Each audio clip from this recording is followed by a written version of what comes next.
Tesla's robotaxi network is starting to massively ramp its unsupervised fleet. And this is a very, very big deal, especially when you put it against what the head of engineering at Tesla said when he replied to my post about Tesla's robotaxi plans. And almost nobody on Wall Street, as per usual, is doing the math. Luckily for you, I'm going to do the math today. But before I do, nothing in this video is investment or financial advice, okay?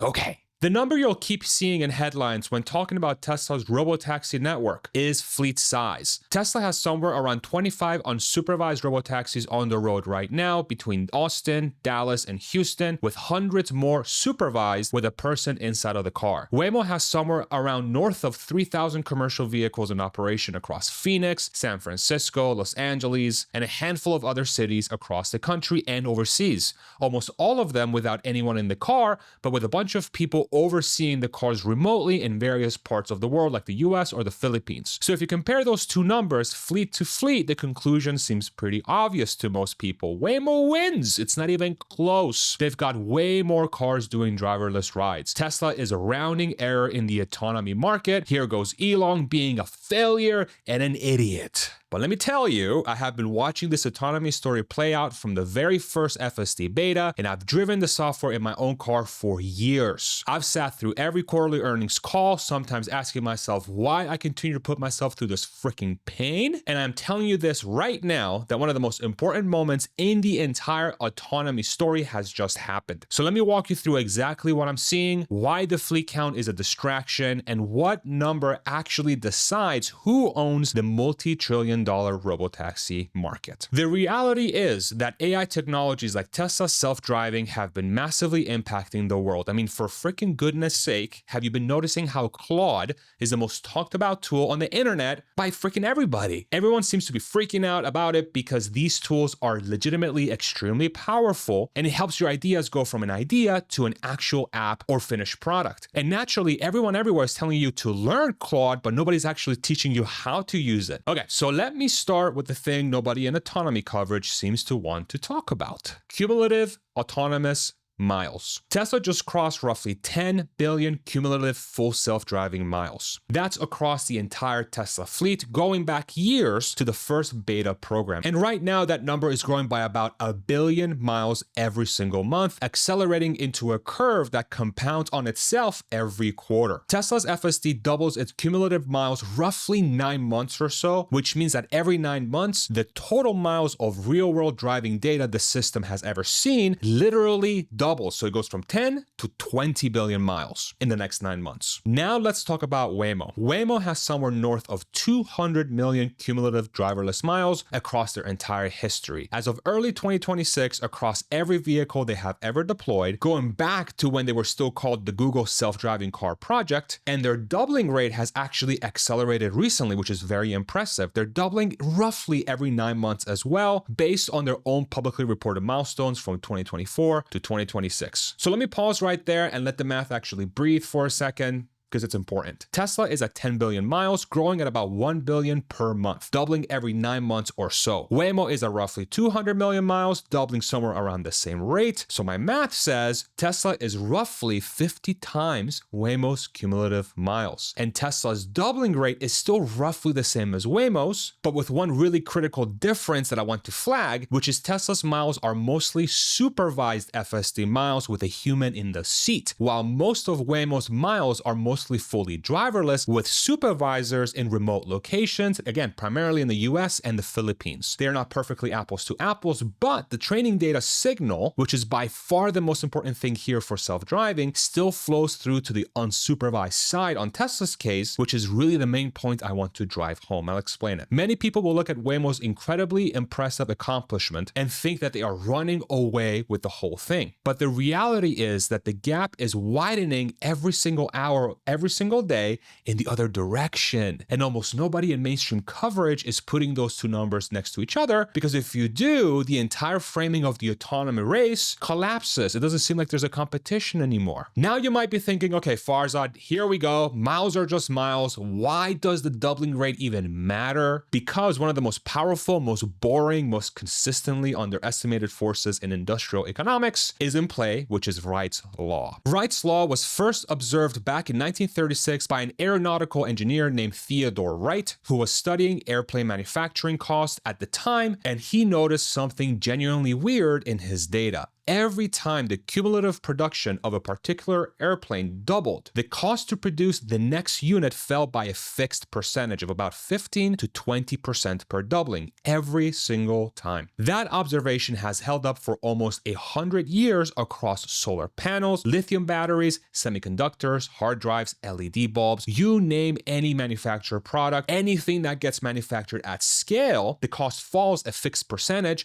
every time the cumulative production doubles. What that means is that the growth on the learning curve is everything that matters. The slope wins this game every single time, and whoever has the steeper slope ends up cheaper, faster, and better. So when you apply Wright's law to autonomous driving, what's the unit you're tracking? It isn't really airplanes or cars, it's miles. Every cumulative mile is a unit of training data, a unit of edge case experience, a unit of safety validation, a unit of cost reduction in the AI inference loop. The system that doubles its mile count fastest gets cheaper, smarter, and safer faster. Now, to be totally fair, this is an analogy, not a strict mathematical law on autonomous miles. The original Wright's law is about manufactured goods, and smart skeptics will argue that data quality matters more than raw mile volume, especially supervised versus unsupervised. But I think the directional logic still holds because every doubling generates exponentially more edge cases for the model to learn from. What this means in practice is that as more time passes on, each company's per mile cost will plummet, one faster than the other, and we are already seeing the results. Morgan Stanley just put out an analysis where they pegged Tesla's robotaxi cost per mile at roughly 81 cents. Waymo's cost per mile, depending on which estimate you use, is somewhere between $1.36 and $1.43. So Tesla is already running at roughly 60% of Waymo's cost per mile with a far tinier fleet in the first inning of this whole thing. Now, Tesla is charging somewhere in the range of $1 to $1.40 per mile in Austin to the customer, depending on the day. Waymo's effective per mile pricing varies by city, but generally lands at a meaningful premium to ride-hail, meaning that it's more expensive than your average Uber. ARK Invest projects fully autonomous robotaxis at roughly 25 cents per mile at scale versus Uber today at around $2 per mile. A little bit more, honestly. So let me pause for a second and stack those numbers in front of you. Uber today costs around $2 for the user. Waymo today is going to be a premium over that, so like 10% more. And Tesla today is going to be around $1 to $1.40. Now, Tesla's cost basis is roughly 81 cents, and future autonomy miles is going to be 25 cents per mile. The cost staircase is already cascading down in front of our eyes, and Tesla's slope on that staircase will be way steeper than Waymo's by a meaningful margin in a way that will compound quarter over quarter because Tesla's ability to grow its miles is far, far, far greater than anyone else because they own the means of production of their entire robotaxi stack. Tesla can build roughly 500,000 of these cars per quarter, and that's before the Cybercab starts fully ramping, which is Tesla's purpose-built self-driving vehicle. Waymo is beholden to Zeekr and Hyundai, who are the companies that make their cars, which combined will manufacture no more than 20,000 per year at best, given their current contracts. So in other words, Tesla can make 100 times more self-driving cars per year than Waymo, which directly impacts their ability to grow their autonomous miles. Now, Pony.ai, a robotaxi competitor, just published a number that I think is the cleanest illustration of why the slope matters more than the actual snapshot. They calculated that their robotaxi business reaches break-even at roughly 23 paid rides per vehicle per day. That's actually my favorite number in this entire autonomy debate right now because it gives you a real benchmark to argue against. So the question becomes, who can get to 23 rides per car per day fastest? Waymo at premium pricing and 3,000 cars with a slower cost per mile improvement curve, or Tesla at $1 to $1.40 per mile with an 81 cent in cost basis, doubling miles faster than the competition, with millions of cars in the global fleet that can then be flipped into robotaxi service the moment regulators and safety levels let them. Seems pretty straightforward, right? Seems obvious. Now, Tesla just reported on its Q1 earnings call for 2026 that paid robotaxi miles in the quarter hit roughly 1.7 million cumulative miles, up from roughly 610,000 in Q4 of the last year. So in one quarter, paid autonomous miles nearly tripled in volume. Most coverage looked at Q1 and said, well, 1.7 million miles, that's nothing compared to Waymo especially, which has a very impressive commercial volume. And technically, yes, that's correct. And Waymo should absolutely be lauded and celebrated for their achievements. They're awesome. But if Q2 follows the same trajectory, which current numbers say it probably will, given that the unsupervised fleet is starting to ramp, you're looking at somewhere north of 4 million paid miles in Q2. And if Q3 follows, you're looking at probably above 10 million. By the end of 2026, paid Tesla robotaxi miles could start approaching the neighborhood of Waymo's annual commercial volume from a growing fleet of unsupervised vehicles, because the per vehicle utilization is going to climb as the software matures and the fleet is currently beginning to ramp. Now think about what that ramp actually looks like in physical terms. Waymo has been building toward roughly 3,000 vehicles deployed over what is now closing in on 16 years of work since the project started inside of Google. Tesla is going to put out several thousand, probably tens of thousands of Cybercabs out of one factory line in the next 12 months alone, not counting their existing Model Y lines that are currently pumping out robotaxi specific cars. So you have to ask yourself, where does that put the fleet count by the end of next year? If all goes well, which is a big if, but still very much in the cards, this means somewhere between 5 and 10 times Waymo's current commercial fleet, depending on how aggressive Tesla wants to be on the ramp curve and Tesla's ability to reach the safety and regulatory hurdles it has to pass. I talk deeply about the impact of these types of technologies on the broader world in my book, Abundance or Collapse, which helps people position themselves on the winning side of the AI disruption. You can purchase it in Kindle, paperback, hardcover, or audiobook using the link in the description and the comment section below. Thank you. Okay, so the other thing nobody in mainstream media coverage seems to want to do is run the supply side math on the fleet itself. The reality is Tesla can manufacture vehicles by the millions. They make somewhere around 2 million cars a year today. They have the production lines, the suppliers, the global footprint, the cell factories, the chips locked up, the software stack, the plants. There truly is no production constraint on this side of the equation. And then we get to the Cybercab. Cybercab production began in April of 2026 at Giga Texas, and one secret about Cybercab that we just found out is that it is FMVSS compliant from day one, which means that there is no NHTSA 2500 vehicle exemption cap that everyone was worried about for the last 2 years, including myself. What that basically means is that Tesla is not bound to that 2500 per year number that regulations currently prevent some automakers from building fully self-driving cars. And this was confirmed by Tesla's head of engineering, Moravi, on a reply to one of my posts that completely destroyed my notifications. Thank you, Lars. Really appreciate that. The only question now is how fast Tesla wants to ramp the line on that vehicle in 2026 and 2027. So let's think out loud about what this actually means in aggregate. Tesla has 10 billion cumulative FSD miles already in the bank. It has 1 billion miles per month flowing in continuously and growing. It has a doubling rate roughly 6 times faster than Waymo. On the cumulative mile chart, it has a cost per mile structurally lower than Waymo by a meaningful margin already. It has a vehicle, the Cybercab, that is already FMVSS compliant and rolling off a real production line in Texas, and it has manufacturing scale that no other autonomy player on earth can match in any meaningful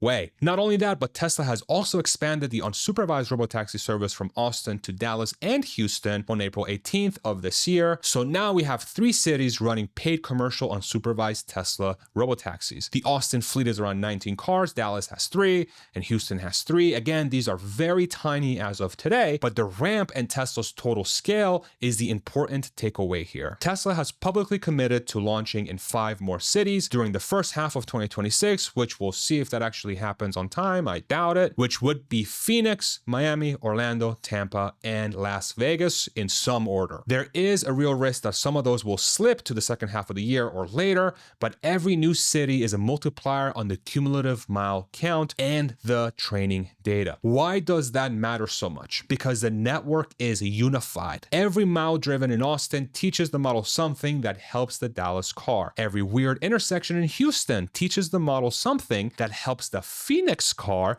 when it eventually launches. All those other cars also running around the world being driven by customers also train the same neural net that operates the unsupervised robotaxis in these cities. The same is not true of Waymo to the same extent, where each new city requires expensive HD mapping, sensor calibration, and city-specific tuning. Now, Waymo is moving towards cutting their reliance on HD maps, but even when they do that in time, they will be massively limited by scale compared to Tesla, since they would be so heavily reliant on other manufacturers to make the cars for them, whereas Tesla can just crank their factories to whatever level they please. Waymo had to spend roughly 15 years to crawl from a Google research project to its current safety levels. Again, unbelievably impressive. What an awesome company. But Tesla is going to compress that same arc into roughly 18 to 36 months because the doubling math is that aggressive on that side. Now let's quantify 3 different scenarios. Scenario 1, let's say I am right and the doubling math holds through the next 24 months. In my model, Tesla goes from roughly 10 billion cumulative miles to roughly 40 to